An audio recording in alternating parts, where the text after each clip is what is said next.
Hello everyone, நான் உங்க ஆனந்த் பாலா. வாங்க வீடியோக்குள்ள போகலாம். ஸோ நம்ம இன்னைக்கு மிகப்பெரிய ஒரு அப்டேட் கொடுத்துட்டு வந்திருக்கு. இந்த அப்டேட்ல என்னன்னாக்க, இப்ப 9 கேரட் தங்கம் வந்து பார்த்தீங்கன்னாக்கா வரப்போகுது. அதுக்கு வந்து பார்த்தீங்கன்னா, இது போறது பார்த்தீங்கன்னா, ஒரு ஏழைகளுக்கு வந்து இது வந்து மிகப்பெரிய ஒரு வரப்பிரசாதம் அப்படிங்கிறாங்க. இது என்ன ரீசன்னாக்க, இது வந்து இப்போ வந்து 9 கேரட் தங்கம் கூட நம்ம வாங்கலாம் அப்படிங்கிறாங்க. இந்த 9 கேரட் தங்கம்னா என்ன? இந்த 9 கேரட் தங்கத்தை வந்து இப்போ வந்து பிஐஎஸ் என்கிற ஒரு கால்மார்க் அப்படிங்கிறவங்க வந்து அங்கீகரிச்சிருக்காங்க அப்படிங்கிறாங்க. ஸோ இதனால வந்து நம்ம யார் யாரு அதை எப்படி வாங்கலாம்? அதனால வந்து என்னென்ன பெனிஃபிட் இருக்கு, என்னென்ன வந்து டிராபேக் இருக்கு, வாங்க எல்லாத்தையும் ஒன் பை ஒன்னா பார்த்தீங்கன்னா, கோல்டு ரேட் வந்து இன்னைக்கு ஒரு விலை இருக்கு, நாளைக்கு ஒரு விலை இருக்கு. இப்படி ஏறிக்கிட்டே போய்கிட்டே இருக்கு. இந்த கோல்டு ரேட்டுங்கிறது வந்து பார்த்தீங்கன்னா, இன்னைக்கு ரூ. 1000 இருந்துச்சுன்னா நாளைக்கு ரூ. 2000 அப்படி ஏறுது. ஒவ்வொரு நாளும் ரூ. 1000 ஏறி இன்னைக்கு வந்து பார்த்தீங்கன்னா, அதோட ரேட்டு மட்டும் பார்த்தீங்கன்னாக்க அதிகமான ரூ. 76,000 மேல வந்து நிக்குது. ஸோ அந்த அளவுக்கு நிக்கிற ஒரு பவுனோட ரேட் வந்து பார்த்தீங்கன்னா இன்னைக்கு ரூ. 76,000 மேல வருது. ஸோ இதோட இதை வந்து என்ன சொல்றாங்கன்னாக்க, இதோட இப்ப உள்ள பணக்காரர் நிறைய பேர் வந்து போய் வாங்கலாம். ஆனா இதுல ஏழை மக்கள் வந்து இவ்வளவு காசு கொடுத்து இதை வாங்க முடியுமா அப்படிங்கிறது வந்து ரொம்ப கேள்விக்குறிதான். ஸோ இவ்வளவு விலை உயர்வுக்கு மிக முக்கியமான காரணம் யாருன்னு கேட்டாக்க வேற யாரும் இல்லைங்க, நம்ம ட்ரம்ப் தான். ஸோ ட்ரம்ப்னால வந்து அவர் டேரிஃப் அதிகமா போட போட எல்லா நாட்டிலையும் வந்து அதோட கோல்டு பிரைஸ் எல்லாம் இங்கே அதிகமாகிட்டே இருக்கு. ஸோ இன்னும் கொஞ்சம் காலங்கள்ல இதோட கோல்டு பிரைட் ரேட்டு பார்த்தீங்கன்னாக்க ரூ. 1,00,000 மேல வர்றதுக்கான வாய்ப்புகள் இருக்குன்னு நிபுணர்கள் வந்து இப்ப வரையும் வந்து இதை சொல்லிக்கிட்டு இருக்காங்க. ஸோ இதனால வந்து இப்ப நம்ம வந்து 24 கேரட் இருக்கலாம், 22 கேரட் இருக்கலாம், 20 கேரட் இருக்கலாம். ஸோ இதுல எல்லாத்துலயும் வந்து 22 கேரட் தான் நம்ம வந்து அதிகமா வந்து யூஸ் பண்றது. 24 கேரட் வந்து பாத்தீங்கன்னா பியூர் கோல்டா இருக்கும். ஸோ இதை வந்து என்ன நிறைய பேர் வந்து இன்வெஸ்ட் பண்றதா இருக்கட்டும். ஸோ இதனால வந்து அதை பிஸ்கட்டை வந்து வாங்கி வச்சு அதை வந்து இன்வெஸ்டா வந்து பண்ணுவாங்க. நம்ம யூஸ் பண்றதா இருக்கட்டும், அது இல்லாம கல்யாணம் மேரேஜுக்கு யூஸ் பண்றதா இருக்கட்டும், நம்மளோட சேமிப்புக்காக வாங்கி வச்சுக்கிறதா இருக்கட்டும், அதை எல்லாமே வந்து 22 கேரட்ல தான் நம்ம வந்து வாங்குவோம். இந்த 22 கேரட் வந்து பாத்தீங்கன்னா ஒரு பவுன் வந்து இன்னைக்கு வந்து பாத்தீங்கன்னா 76,280 வந்து இன்னைய ரேட்டுக்கு போயிட்டு இருக்கு. ஸோ அந்த அளவுக்கு வந்து இதோட காஸ்ட் வந்து அதிகமாகிக்கிட்டே இருக்கு. ஸோ அப்படி இருக்கும்போது இப்ப இந்த 9 கேரட்டுங்கிறத வந்து இந்த பிஐஎம்எஸ் அப்படிங்கிறவங்க வந்து அங்கீகரிச்சிருக்காங்க. ஸோ அப்படி அங்கீகரிக்கப்பட்டாக்க இதனால வந்து ஏழை மக்கள் போய் இதை வாங்கி இதை யூஸ் பண்ணலாமா? இல்ல வந்து இதனால வந்து ஆனா யூஸ் பண்ணலாம்னா நிறைய வந்து இதுல வந்து ரூ. 30,000 இருந்தாவே நம்ம வந்து ஒரு ஒரு ஒரு பவுன் வந்து இந்த 9 கேரட்ல வந்து நம்ம எடுத்துட முடியும். இது வந்து பாத்தீங்கன்னா எப்போ வந்து இது வந்து அறிமுகப்படுத்துறாங்க? இப்பதான் ரீசெண்டா அறிமுகப்படுத்திருக்காங்க. பிஐஎஸ் அப்படிங்கிற ஹால்மார்க் அப்படிங்கிற வந்து பாத்தீங்கன்னாக்க இதுக்கு அங்கீகாரம் கொடுத்துருக்காங்க. ஸோ இருக்கிறதுக்கான வாய்ப்புகள் வந்து அதிகமா இருக்குங்கிறாங்க. அது மட்டும் இல்லாம நம்ம வந்து இப்ப ஓவராலா வந்து எத்தனை ஒவ்வொரு கேரக்டருக்கு எவ்வளவு வந்து பிரைஸ் இருக்கு, அது இல்லாம அதோட வந்து தன்மை எப்படி இருக்கும், அதாவது அதோட தங்கத்தோட சேர்ப்பு வந்து எவ்வளவு இருக்கும் அப்படிங்கறத பார்க்கலாம். பர்டிகுலரா வந்து 24 கேரட் வந்து பாத்தீங்கன்னாக்க நம்ம யூஸ் பண்ற ஒரு நகை தான். இந்த நகை வந்து பாத்தீங்கன்னா இதோட தூய்மையா வந்து ஒரு பியூர் கோல்டா எவ்வளவு இருக்கும் பாத்தீங்கன்னா, கோல்டு எவ்வளவு சேர்த்திருப்பாங்க, இதுல வந்து 99.9% வந்து வந்து இதுல சேர்த்திருப்பாங்க. இதோட காஸ்ட் வந்து பாத்தீங்கன்னா ரூ. 10,402 வந்து இதோட காஸ்ட் இருக்கு. ஸோ அது இல்லாம நம்ம வந்து 22 கேரக்டர் வந்து இங்க எவ்வளவு இருக்குன்னு பாத்தீங்கன்னா அதோட தூய்மை தன்மை 91.6% இருக்கு. ஸோ இது வந்து பாத்தீங்கன்னா 9,535 வந்து இதோட காஸ்ட் ரேட் இருக்கு. அதாவது ஒரு கிராம் வந்து 9,535 இருக்கு. ஸோ அது இல்லாம 20 கேரக்டர்னு பாத்தீங்கன்னா இந்த 20 கேரக்டர் எப்படி இருக்கும்னாக்க 83.3% இருக்கு அதோட தூய்மை தன்மை தங்கத்தோட கலப்பு.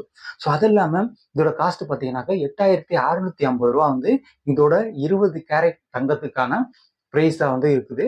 அடுத்து 18 கேரக்டர் 18 கேரக்ட்னு பாத்தீங்கன்னாக்கா இதுல வந்து 75% வந்து இதோட தூய்மை தங்கத்தை வந்து சேர்த்திருக்காங்க. அந்த அளவு வந்து 75% தங்கம் இருக்கு கலந்துருக்கு. மற்றபடி இதோட காஸ்ட் பாத்தீங்கன்னாக்க ரூ. 7,895 வந்து இந்த காஸ்ட் இருக்கிறாங்க. அது இல்லாம வந்து 12 கேரக்டர் ஒரு தங்கத்தை வாங்க போறீங்கன்னா அதுல 50% வந்து தங்கம் கலந்துருக்கும். மித்தம் எல்லாம் பாத்தீங்கன்னாக்கா வெள்ளி, துத்தநாகம், வெண்கலம் இதெல்லாம் வந்து கலந்திருக்கும் அப்படிங்கிறாங்க. ஸோ அதுல வந்து காஸ்ட் பார்த்தீங்கன்னாக்க ரூ. 4,850 வந்து இதோட காஸ்ட் இருக்கும் அப்படிங்கிறாங்க. இது ஃபைனலா நம்ம பார்க்க போறது இன்னையோட டாபிக்கான 9 கேரட். 9 கேரட்ங்கிறது என்னென்ன? ஸோ இதுல என்னென்ன கலந்திருக்கும் அப்படின்னு பார்த்தீங்கன்னா, இதுல 37.5% வந்து தங்கம் கலந்திருக்கும். மிச்சம் எல்லாமே வந்து பார்த்தீங்கன்னாக்க இதுல வந்து அதாவது 73.5% வந்து பார்த்தீங்கன்னா இதுல மத்த உலோகங்கள் வந்து கலந்திருக்கும் அப்படிங்கிறாங்க. இதுல வந்து காஸ்ட்ன்னு பார்த்தீங்கன்னாக்க ரூ. 3,250 தான். ஸோ ஒரு கிராமோட ரேட் வந்து பார்த்தீங்கன்னாக்கா ரூ. 3,250. முன்னாடி எல்லாம் பாத்தீங்கன்னா ஒரு 10, 15 வருஷத்துக்கு முன்னாடி இதோட காஸ்ட் வந்து பாத்தீங்கன்னா நம்ம நார்மலா வந்து ஒரு 22 கேரட் தங்கத்தை எடுக்க போறீங்கன்னாக்க அதுல என்ன இருக்கும் 91.6% அதோட கலந்துருக்குன்னு சொன்னா ஸோ அதுல கலந்துருக்குன்னு பாத்தீங்கன்னா நீங்க போய் எடுக்க போறீங்க. ஸோ எடுக்க போகும்போது அதோட காஸ்ட் அப்பெல்லாம் எப்படி இருக்கும் ஒரு 2,500 2,000 இந்த மாதிரி தான் வந்து ஒரு 10, 15 வருஷத்துக்கு முன்னாடி இருந்துச்சு. ஆனா இப்ப இதோட காஸ்ட் வந்து ரொம்ப அதிகமா போய்கிட்டே இருக்கு. ஸோ அப்படி போயிட்டு இருக்கும்போது இது மெயின் ரீசன் வந்து அமெரிக்காவோட இந்த ட்ரம்ப் வந்ததுக்கு அப்புறம் தான் இந்த மாதிரி விதமான ஒரு டேரிஃப் போட்டதா இருக்கட்டும். ஸோ அவர் வந்து அங்க உள்ள இன்வெஸ்ட் பண்றவங்க எல்லாம் என்ன பண்றாங்க கடனை வந்து அதிகமா கொடுக்குறாங்க. ஸோ அதனால வந்து எல்லாம் வந்து இன்வெஸ்ட் பண்றத வந்து மத்த ஒரு எக்யூப்மெண்ட்லயோ வேற இதுலயோ இன்வெஸ்ட் பண்ணாம எல்லாம் வந்து கோல்ட்ல இன்வெஸ்ட் பண்றாங்க. ஸோ அவங்க வந்து அங்கே ஸ்டேபிள் ஆயிருச்சுன்னா இதுல வந்து இருக்கிற எல்லாருமே வந்து தங்கத்தை இல்லாம அடுத்ததுல இன்வெஸ்ட் பண்ண அதாவது லேண்டோ இந்த மாதிரி எல்லாத்துலயும் இன்வெஸ்ட் பண்ணும்போது அவங்க இந்த கோல்டோட பிரைஸ் வந்து கம்மியாகிறதுக்கான வாய்ப்புகள் இருக்கு. ஸோ அதுதான் வந்து இப்போ வந்து கோல்டு பிரைஸ் இன்னும் இன்க்ரீஸ் ஆகும். ஸோ இவர் இருக்கிற வரையும் கண்டிப்பா கோல்டு பிரைஸ் இறங்காது அப்படிங்கிற பார்க்க போறது பார்த்தீங்கன்னா சாமானியர்களுக்கு வந்து இது எப்படி இருக்கும்? அதாவது நீங்க சாமானியர்கள் வந்து நீங்க வந்து ஒரு தங்கத்தை வாங்கணும்னா இப்போ உள்ள காஸ்ட் அதாவது ஒரு பவுன் எடுத்துக்கிட்டீங்கன்னாவே 76,000 மேல வந்துருச்சு. ஸோ அப்படி இருக்கும்போது நம்ம வந்து இந்த தங்கத்தை வந்து கேரட்டை வாங்குனீங்கன்னா உங்களுக்கு இதுல என்னென்ன நன்மைகள் இருக்குன்னு பாத்தீங்கன்னாக்க இதுல வந்து அதிகமான ஒரு பவுனை நீங்க வாங்குறதுக்கான வாய்ப்புகள் இருக்கு. அது மட்டும் இல்லாம இதை இன்வெஸ்ட் பண்ணுனா உங்களுக்கு வந்து இதனால ஃபியூச்சர்ல இருந்து இதை வந்து வாங்குறவங்க என்ன பண்ணுவாங்க ஒண்ணு யூஸ் பண்றது வாங்குவாங்க. இன்னொருத்தவங்க அதை வாங்கி வச்சு பிற்காலத்துல நம்மளுக்கு தேவைப்படுற நேரம் அதை வந்து அடகு வைக்கவோ இல்ல விற்கவோ இந்த மாதிரிதான் யூஸ் ஆகும். ஸோ அப்படி இருக்கும்போது இதோட கலர் தன்மை வந்து பாத்தீங்கன்னா அந்த ஒரிஜினல் அந்த தங்கத்தோட 22 கேரட் தங்கத்தோட இதை கம்பேர் பண்ணும்போது இதோட தங்கத்தோட கலர் வந்து கொஞ்சம் வித்தியாசமா இருக்கும் அப்படிங்கிறாங்க. ஸோ அப்படி இருக்கலாம் இருக்கும்போது இந்த தங்கத்தோட கலர் மாறும். அது மட்டும் இல்லாம இது கொஞ்ச காலத்துக்கு அப்புறம் வந்து பாத்தீங்கன்னா இதோட கலரே வந்து மாறும் அப்படிங்கிறாங்க. நீங்க வந்து இந்த கலர் மாறிடுச்சோ இதை விற்க முடியாதோ அப்படின்லாம் கிடையாது. இதோட தங்கத்தின் தன்மை வந்து எப்போதும் போலவே வந்து 37.5% வந்து இதோட கலர் தன்மை வந்து மாறாது அப்படிங்கிறாங்க. ஸோ அப்படி இருக்கும்போது இதோட கலர் தங்கத்தோட அதோட லெவல் வந்து ஒரே மாதிரி தான் இருக்கும். இருந்தாலும் அந்த கலர் தான் கொஞ்சம் மாறும் அப்படிங்கிறாங்க. ஸோ இதோட டிஸ்அட்வான்டேஜ்னு எடுத்துக்கிட்டீங்கன்னா இந்த வந்து கலர் மாறுறதா அப்படின்னு சொல்லலாம். ஸோ இதுவும் கேரட் தங்கத்தோட ஒரு மதிப்பு. ஏன்னா நம்ம வந்து ஒரு நகை எடுக்கிறோம். அந்த நகையை வந்து நம்ம வந்து யூஸ் பண்றதா இருக்கட்டும் இல்ல கல்யாணத்துக்கு யூஸ் பண்றதா இருக்கட்டும் எல்லாத்துக்கும் வந்து நம்ம வந்து நகையை தான் அதாவது டிஃபன் பண்ணியிருக்கோம். நம்ம வந்து இந்தியாவில தான் வேர்ல்டுலேயே வந்து அதிகமான தங்க நகைகள் வந்து வாங்கி வச்சிருக்காங்க அப்படிங்கிறாங்க. ஸோ அந்த தங்கத்தை வந்து அதாவது இந்திய மக்கள் வந்து வச்சிருக்காங்க. அவங்கவுங்க வீட்டுல வச்சிருக்காங்க அப்படிங்கிறாங்க.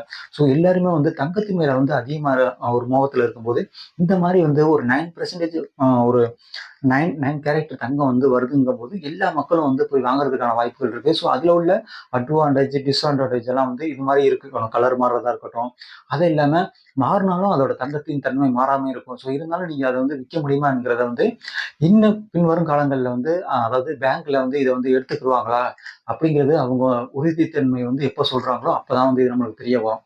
ஸோ இப்படியா இருந்தாலும் இந்த 9 கேரட் தங்கங்கிறது பார்த்தீங்கன்னாக்க ஏழை மக்களுக்கு ஒரு ஒரு வரப்பிரசாதம் அப்படிங்கலாம். ஸோ எப்படியா இருந்தாலும் இந்த நகை வந்து ஆல்ரெடி வந்து வந்துருச்சு அப்படிங்கிறாங்க. பார்ப்போம் என்ன மாதிரி வந்து இதுல வந்து மாறிக்கும். ஸோ இதை தான் நான் உங்கள்கிட்ட சொல்லலாம்னு இருந்தேன். பார்க்கலாம். நான் உங்க ஆனந்த் பாலா. வணக்கம்.